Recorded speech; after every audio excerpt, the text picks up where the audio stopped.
Try as he might, the present kept pulling him back, even with his vision shadowed by his eyelids. The cries of the gulls were familiar enough, but the Salamandra coast had seabirds in an astonishing variety, many of which he had never seen before. They gave voice to a chorus very alien to his ears.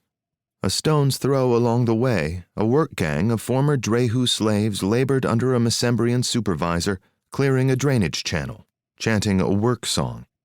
The rhythm was not so different from what the Tamania laborers in Mesembria might sing, but the tune was very strange, leaping out in bizarre intervals, and although he had heard many languages in his short life, none had ever sounded so peculiar.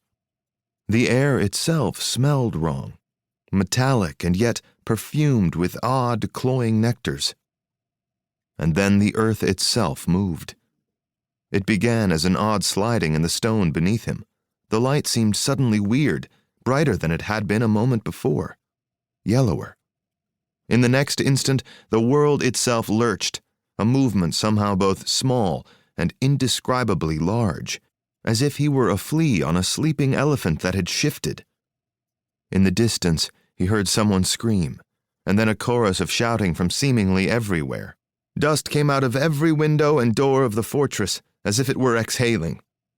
Oddly, the work gang of Drehhu slaves he'd been watching seemed unperturbed. It seemed to go on for a long time, though in reality it might have only been a few heartbeats.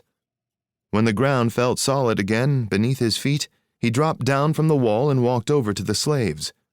"You there," he said to the foreman, a Navior from one of the warships that had captured the fortress. "Sir," the man said, standing. "Do any of them speak our language?" "No, sir," the foreman said. "I was long in Boloi, though, so I speak a bit of theirs. It's why I pulled this duty." "Ask them what just happened." The man sputtered out what sounded like mostly sibilance, after which one of the slaves replied. Two others interjected now and then.